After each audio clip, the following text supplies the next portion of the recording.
I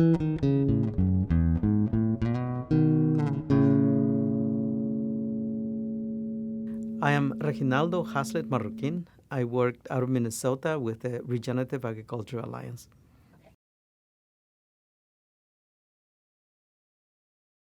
When it comes down to just the pure science of it, all we are doing is taking unedible energy in the form of chemicals and gases in the air and photons coming out of the sun and all of that from one end of the spectrum, and then put that through a process of transformation of that energy that is unedible into different forms of edible energy. Sometimes it's edible to microbes.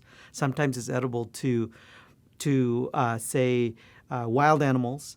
Sometimes to cows in the pastures, as long as we are doing, really transforming energy instead of exploiting energy. So anyway, and then at the end of that spectrum of process transformation, you end up with products that we eat, such as carrots and maybe beef, maybe chickens, maybe eggs. All of those things are really just the opposite end of the same energy that starts unedible, that is transformed and then put into edible energy. Now, to do that naturally and to do that regeneratively and to do it according to natural design, we don't need inputs except for the photons and then everything that is already in existence. So that's how the ecosphere operates. That's how the planet operates. And in the short and dirty version of how the planet operates, right? But at the end of the day, it's about energy. And so when we actually get this idea in our heads that something is external to that, we are not only fooling ourselves, we're going to spend the resources and we're going to throw everything so out of balance that we're going to deprive future generations, and we are already depriving whole regions of the world of the ability to continue to enjoy this perennial, universal way that energy is transformed from non-edible into edible.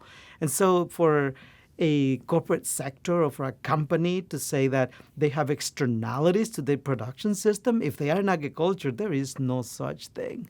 There is no externalities. Everything is part of one single global ecosphere.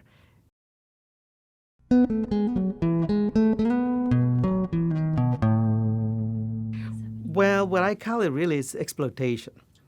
I think there is exploitation of one sector by another, and so that can be put into a larger framework of the cost of food. So, for example, a big farm in Guatemala, say, coffee farm, that is exploiting the indigenous communities up the highlands, which historically were pushed out of their lands, where now the coffee plantations are, and pushed out there and kind of set up to be subservient as slaves in a way to the now colonized space. And so now happens that this group exploits that group.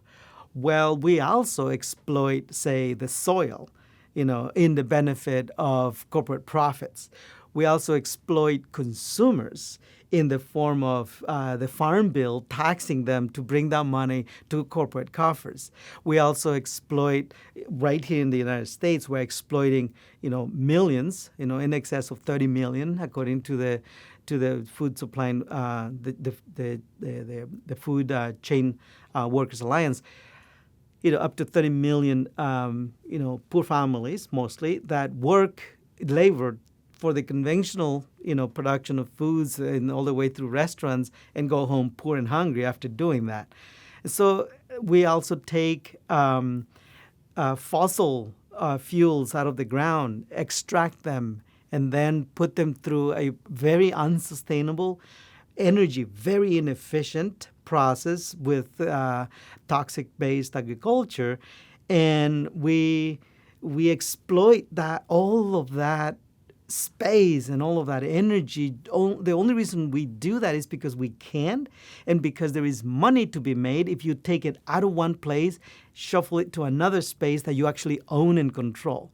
It's no coincidence that large corporations, for example, don't run their own farms. I mean, Cargill doesn't own their own farms, and Monsanto doesn't own their own farms. They actually exploit the farmers, the American farmer community, as a way to get their energy, so to speak, through those processes at a cost, and then they leave all the risk to the rural communities, the farmers, and the taxpayers, because they can exploit that sector because our policy systems allows for that kind of maneuvering and corruption of this magnificent energy, globe that we have in front of us. So that's why I call it exploitation, because it really isn't.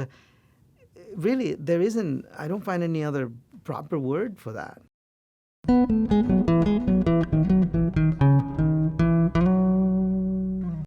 We have already put price tags on, say, corporate agricultural welfare. So we have, what is it now, $486 billion farm bill? I mean, that's a price tag right there. Who's paying for it? Not the corporations. That's actually what comes out of our taxpayers' pockets, and then goes into mostly corporate control, commodity-based.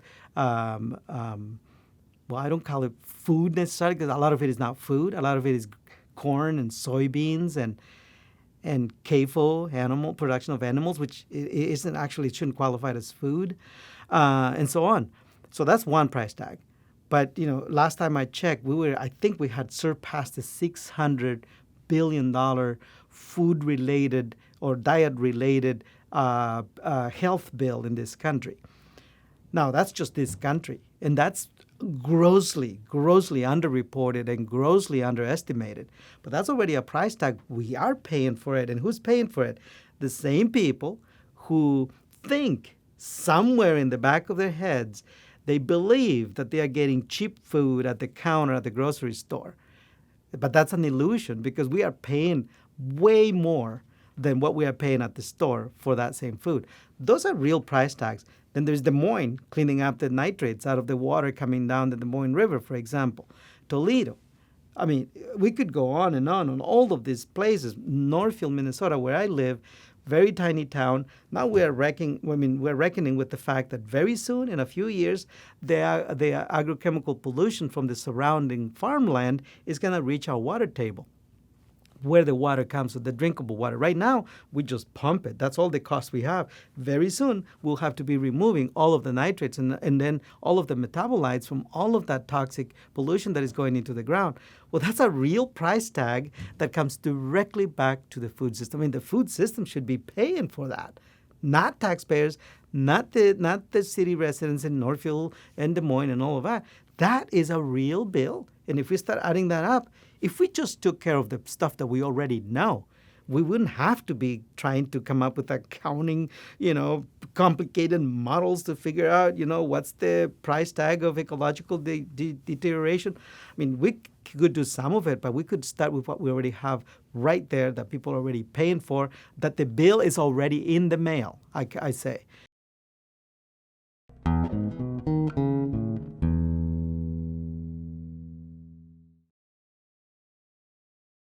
Now, in some cases, like in the couple out of California that just, sued Monsanto because of cancer associated with glyphosate use, $2 billion just came out last week. That's a bill. And I think every consumer, every person who believes that they have been made sick because, somebody didn't put the proper labeling on their product. I mean, there is I don't think this is as obscure as it's made to sound, because if the direct ability of the public to bill these companies for the consequences of what they do, or this industry sector, let's put it that way, because I don't think you can going after specific companies it really doesn't help us create a public conversation about this and a policy-based conversation.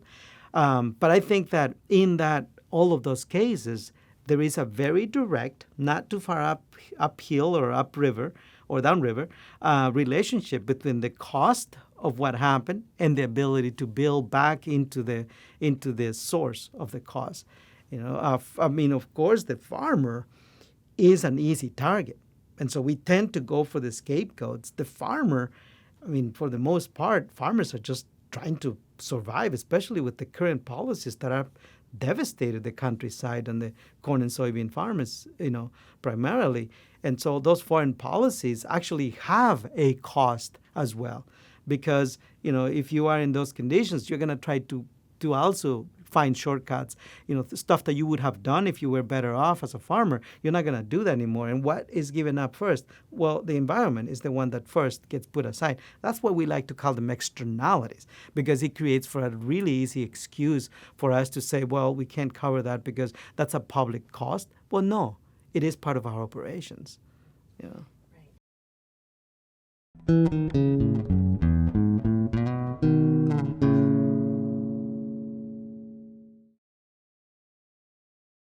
This country is used to it because we have a culture of suing instead of taking responsibility.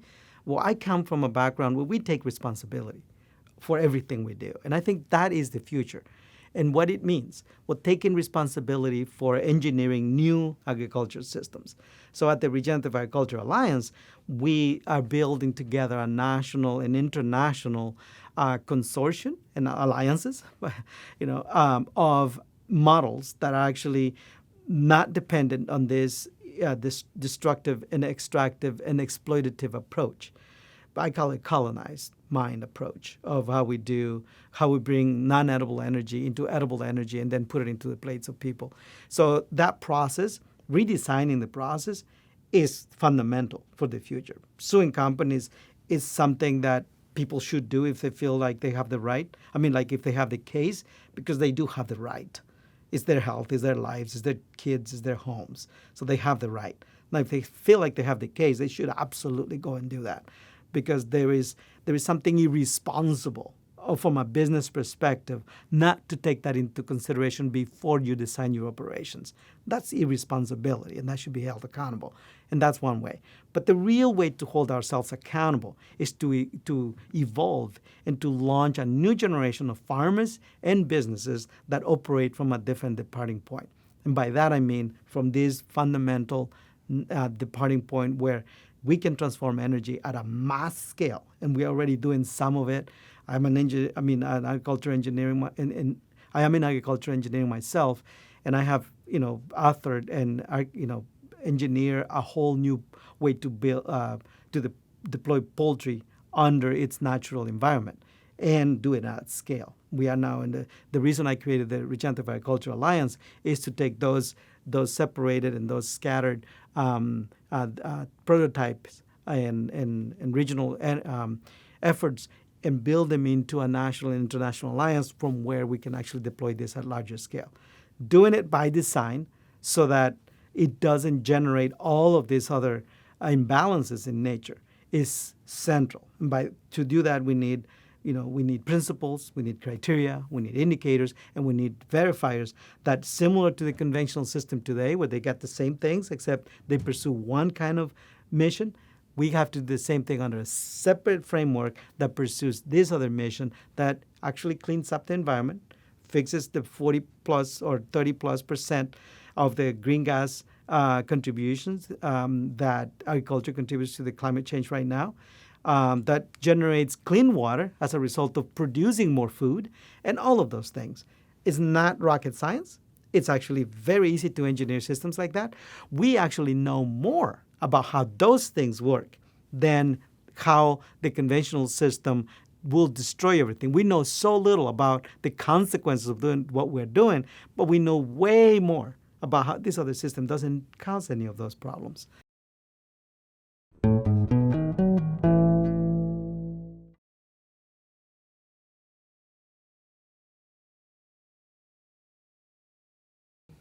No, we can't do that, because the problem that we have now is that our infrastructure has been so fully corrupted that it has to be held accountable. So if you go, like right now, the USDA had become this revolving door for corporate, food executives right at this moment that we have that very case.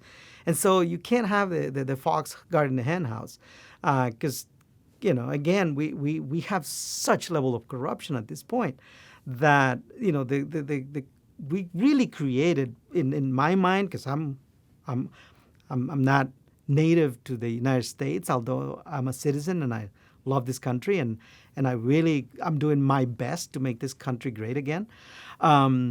the bottom line is that when I step back to my outsider's view of the country, what I see is this really convoluted situation that has become part of this circle where we thought we were creating a capitalistic society and we were moving away from totalitarianism. And what we ended up was opposing government totalitarianism and created a corporate totalitarian system. Now, we are so close to actually consolidating that we have to keep doing these things we're doing, the lawsuits and all of those things, and quantifying how this system actually doesn't work. Because all the literature we have says that it does. But if you look at it and you add the numbers differently, it doesn't work at all. It's actually killing us and is devastating our countryside and our economy.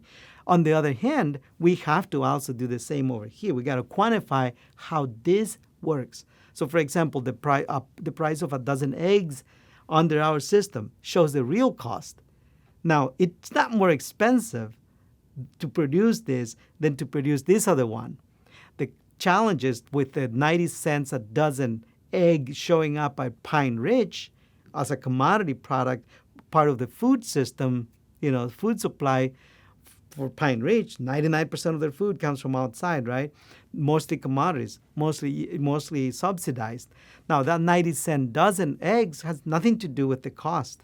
The cost has been put in so many other places that we no longer know what the real cost is. So we have to quantify that and account for it. But then at the same time, we have to demonstrate why a dozen egg actually costs, say, $2 to raise efficiently, mechanically efficient, but nature-based, where there is no externalities. And that cost actually is less than the cost of these other dozen eggs. The challenge is that we haven't yet educated the public and brought to bear the real cost of these two products. So we have to do both.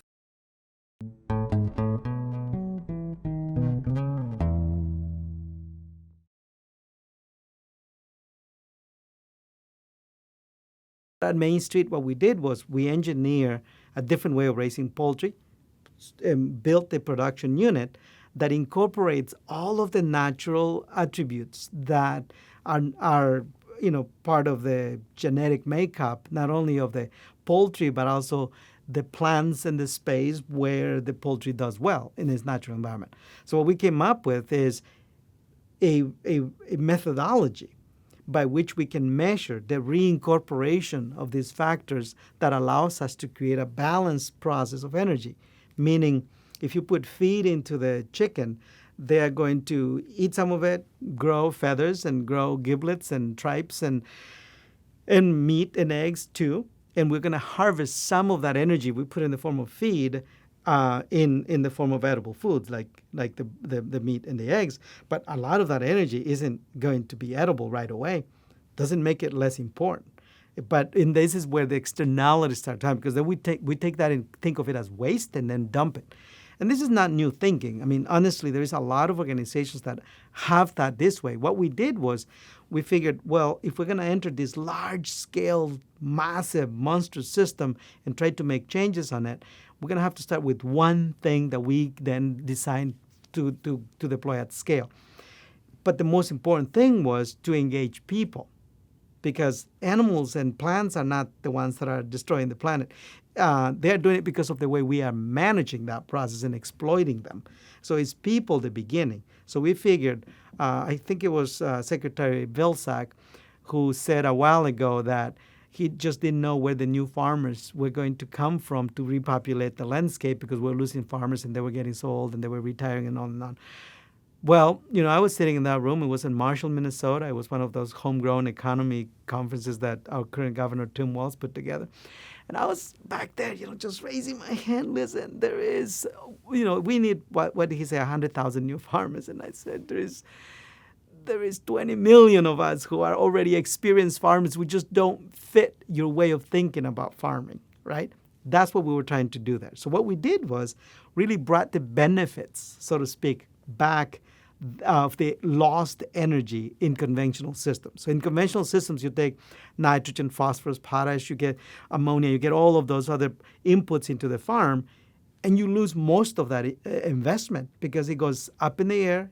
I mean, most of it goes up in the air and into the water and into the groundwater, and then we pay insurmountable amounts of money to clean it up when we do, when we have to, and then we leave it for future generations to clean in other cases, right? But yet, all of that is money. All of that is investment we already made. And as farmers, we are very careful about getting something back as an investment. But in regenerative indigenous thinking, that is where the real source of benefits are. So, for example, by putting the poultry back in its natural environment, the poultry does better, it's healthier, it's more nutrient dense, it's better for the consumer now, it has no antibiotics. It is completely raised in open space, but it's done in modular units so that we can actually scale very rapidly, in fact, and build regions of producers and all of that. So it brings back the economic benefits of scale. It brings back the ecological benefits. The working environment for the farmers, for example, is completely transformed. We no longer have workers walking into a building saturated with chickens and confinement, where you're breathing ammonia and intoxicating yourself in the process of raising the so-called food that is going out of that farm. There is the health of those animals also suffers, so we bring back the health. There is also the fact that as we put together these units of production and the farms, we restore the natural environment of the chicken, which means a forest, jungle-like habitat. And so we deliberately started to pick highly productive crops that we can use for habitat. And so we are bringing back native species that very few people know about, such as hazelnuts. How many people know that hazelnuts and elderberries are native to 2/3 of the continental U.S., for example? In fact, it used to be used as currency by the ancestors of this land. And so bringing that back, because the poultry and the hazelnut are symbiotically really connected. Now we can deploy new industries on the back of the poultry.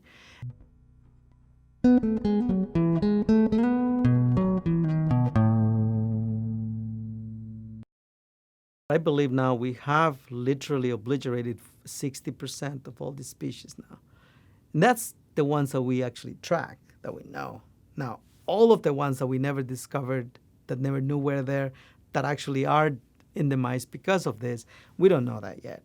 And at that speed of degeneration, we're not going to have a choice. Either we just collapse and go away as a species for a little bit so that we stop that viral behavior that we have embraced, and then nature regenerates itself and then gives us life again with the ones that survive, or we change our ways. I don't think there is much of a choice. Now, at this moment, we still have this illusion, just like the illusion that there is cheap food.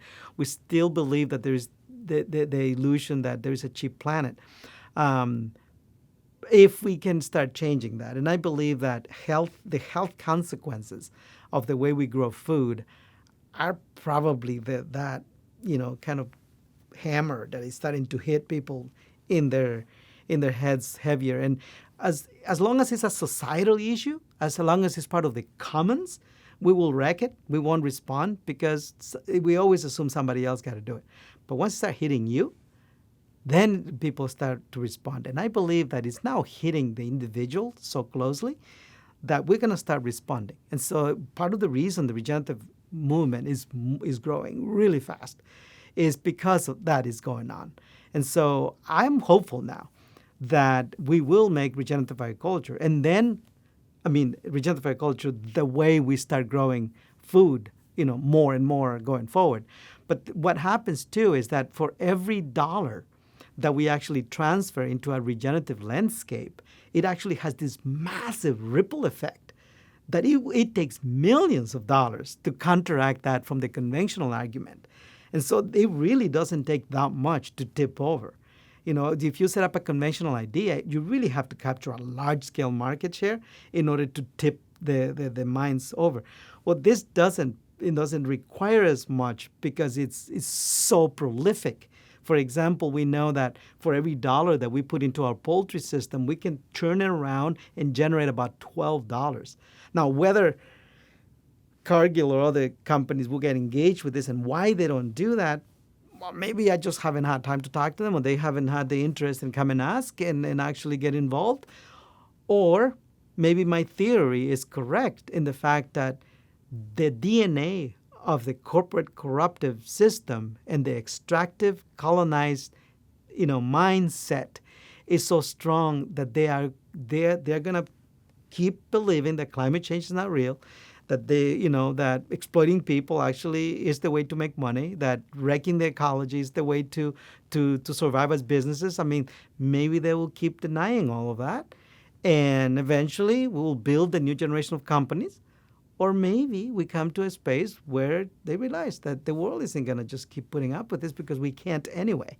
Sooner or later, they're either going to have to change, or they won't even either have no consumers to sell their products to, or no ecology left to wreck and to exploit to keep doing what they're doing right now.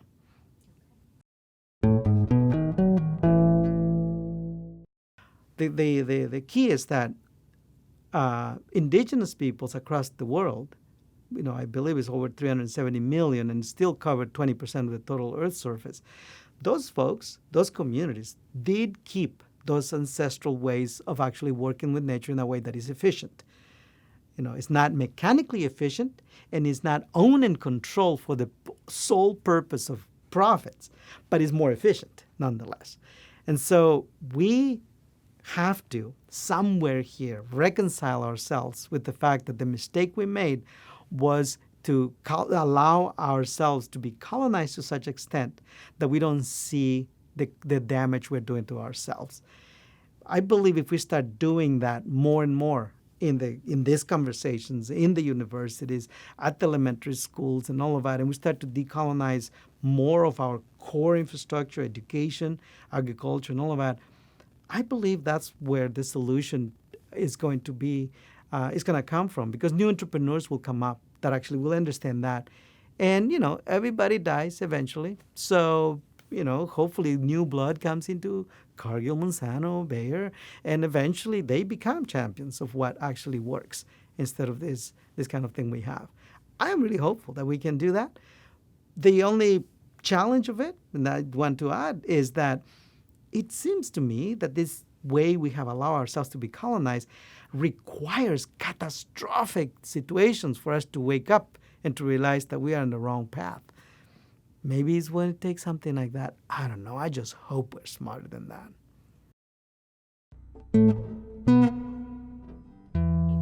Oh, yes. Everybody should be at the table. The head of all of these companies should be sitting with the chiefs and all the ancestral knowledge holders and keepers, like the seed guardians, all of those folks. Everybody's got to be at the table, but it has to be in a very different kind of relationship. We are not asking them to come and tell us what to do as indigenous thinkers. That's not. If they want to come to the table, I believe we all need to be at the table, but need at the table, not over the table.